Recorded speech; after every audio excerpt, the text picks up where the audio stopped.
While the mayor and police chief have said little about the shooting of Jamar Clark, the Minneapolis Police Union has been vocal.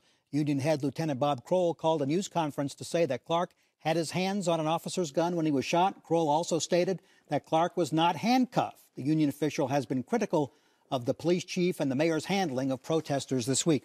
What are your major concerns? Well, they say there was no gun at the scene. There's always a gun at the scene when officers are there. We lost Deputy Stephen Sandberg in Aiken County just 4 weeks prior to this incident. He was in a struggle for his own firearm. He lost it, and he was shot to death and killed. The accusations are that there were handcuffs on him. That's simply not true.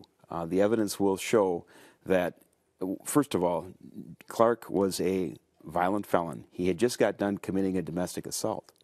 Where is the care for this domestic assault victim? He has a history of domestic assault. Prior to that, he tried to light an ex-girlfriend's apartment on fire with her 4 small children inside in St. Paul. He pled guilty to terroristic threats for that.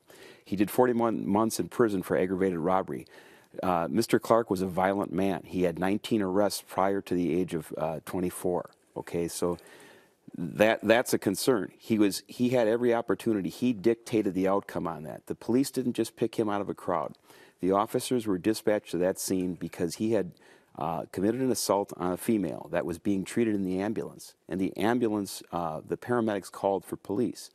The police came to assist. He chose to resist arrest, fight, and attempt disarming our officer. And how do you know all this? Did you see the reports? Have you talked to the officers? I consulted with the attorney representing the officers.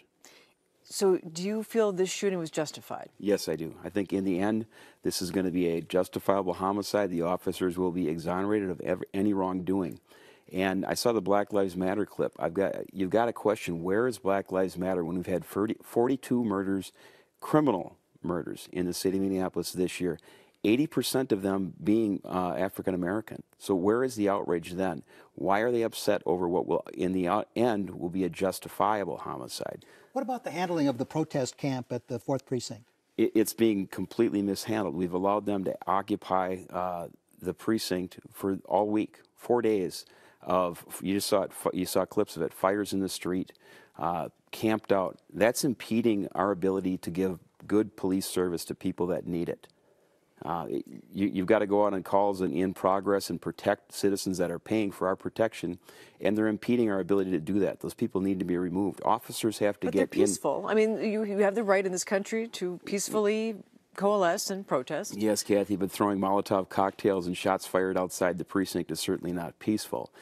They've done nearly $50,000 worth of damage already. And so this isn't peaceful. Macing police officers, throwing bricks and rocks at police officers is certainly not peaceful. When that behavior takes place, we need to step in and take action and remove them and restore order. What role do the police have in what apparently is a breakdown of relationships with the minority communities in town? I don't think it's a breakdown of minority relationships. I think the police have a very good working relationship with those members, and that just doesn't get reported. I think that the media is sensationalizing that there's this breakdown. And But that's what the community says. Well, there's certain community activists that are saying that.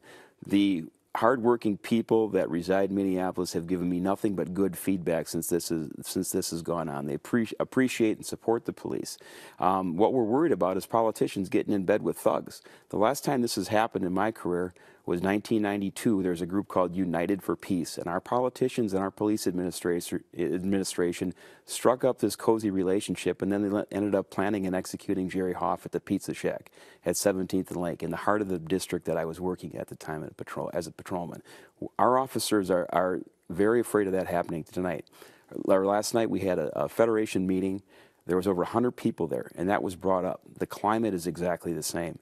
We need to quell this. We need to silence that vocal group of activists. We need to be calm and wait for the facts to clear the officers in the matter. Are you saying, Lieutenant, that politics has overtaken good police procedure? Yes, it has. Yes, it has. In what sense? Well, a lot of the protesters out there don't even live in the area. They're with the service industry union that back the mayor, and they're getting paid to be there.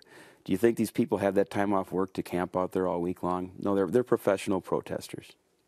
Do you feel, I bet your police chief, I would be interested to hear you two talk if you get into a room. Do you feel you're undermining her Not a bit. We were there. I've led civil disturbance situations before. She didn't consult with me. She has some good leaders in place, and she's not allowing them to lead. You know, I'm curious what you think about this. Michelle Gross, one of the activists, says the turmoil that we're seeing here is the direct result of the city's failure to hold police accountable in a meaningful way. Do you agree with that?